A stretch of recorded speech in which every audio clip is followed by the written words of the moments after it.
Ladies and gentlemen, the President of the United States and the crew of the Space Shuttle Discovery.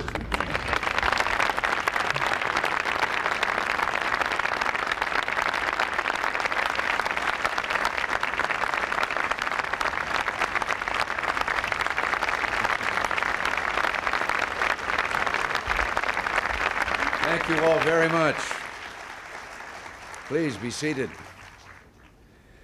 3 weeks ago in Houston, I met with Rick Houck and Dick Covey, Pinky Nelson, Mike Lounge, and Dave Hilmers to wish them Godspeed as they prepared for their important journey. Today, let us just say to our 5 brave countrymen, thank you for taking us with you into space, and bless you for your courage, and on behalf of every American, welcome home.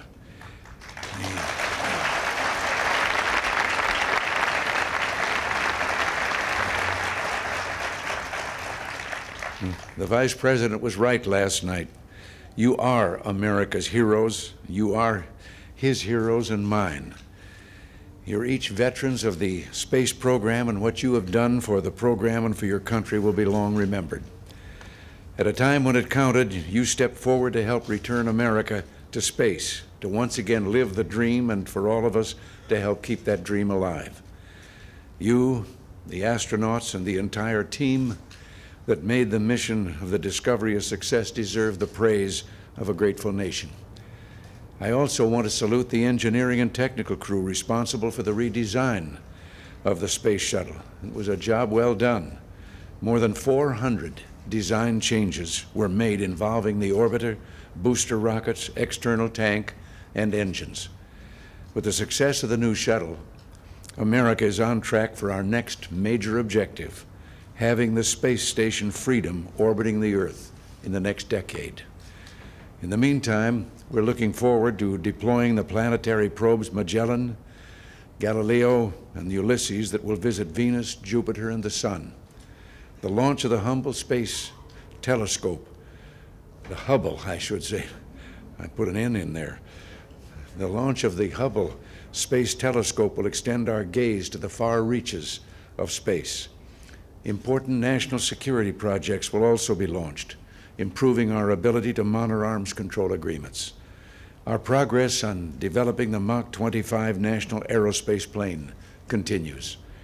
And NASA's Office of Exploration has some very exciting ideas for the future, building a space observatory on the far side of the moon, or establishing a permanent lunar colony, or sending a manned mission to the planet Mars or to one of its moons. There's so much that lies ahead. You know, I have to wonder how far off is the day when the children of America turn to their parents and say, gee, Mom and Dad, can I borrow the spaceship tonight?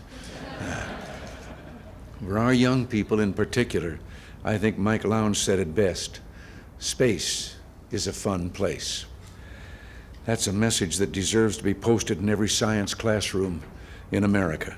We can tell each child in every school, there's an exciting future ahead, and it belongs to you. Education will be your passport. Knowledge will be your boarding pass, so set your sights on the stars. I want to say to our young people that our space program needs you, so you should study and work hard, because when you're old enough to go to space, America will be prepared to take you there. I'll predict that the crew of the Discovery has launched a whole new generation of young space pioneers. Mission Commander Rick Houck has said that this will be his last space flight. Well, we'll miss his leadership, but he says there are a lot of people waiting in the wings. In fact, 4 of them are right here. As Pinky Nelson, speaking for his colleagues, put it, we're back at the end of the line waiting for our next mission. Well, we too are looking forward to seeing you return to space, but for now, we just want to say thanks again for this mission and for all that it has meant for our country. Along with the Discovery's dramatic liftoff, there have been few sights more inspiring than watching the graceful shuttle gliding down to Earth.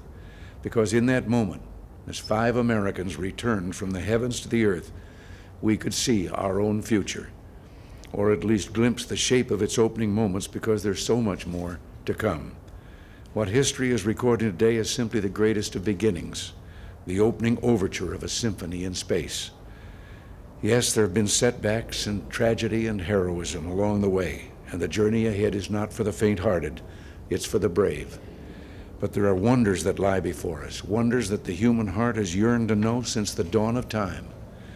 Ours is the first generation in human history that has had the tools to bring mankind into the heavens, into space, and America intends to stay there as long as the human soul can dream and wonder, as long as our ancient destiny draws us toward the stars.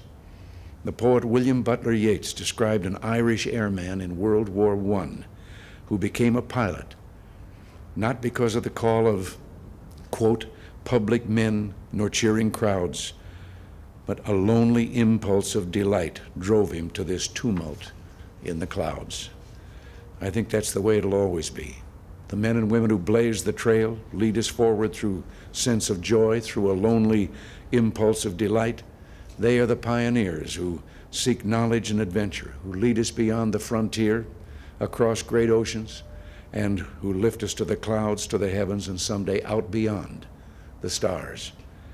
Today, vistas beyond imagination are being opened for humanity in space. A new future of freedom, both peaceful and bountiful, is being created. And America is telling the world, follow us, we'll lead you there. This is the mission for which our nation itself was created, and we ask for God's guidance. America's as large as the universe, as infinite as space, as limitless as the vision and courage of her people. So, to the crew of the Discovery, and to all of you who helped carry us toward our destiny on the wings of a dream, thank you, and God bless you.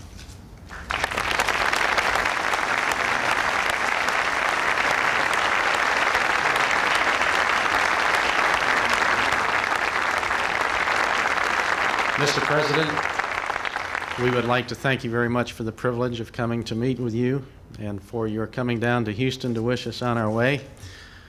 This is a great team that we work with, and many of those people are represented in the audience today, and we appreciate that opportunity to thank them again. But a team is only as good as its leader, and as far as we're concerned, you're the captain of the team, and we have a team jacket that we presented to you in Houston.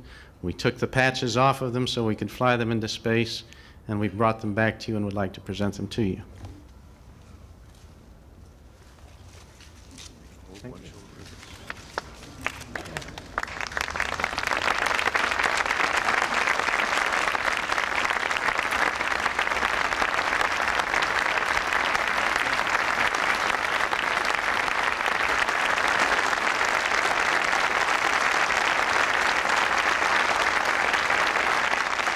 They promised they'd bring him back to me. Thank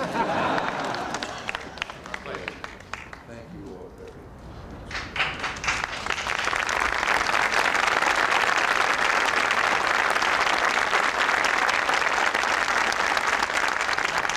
much. And there's some ladies who are just as brave as these gentlemen.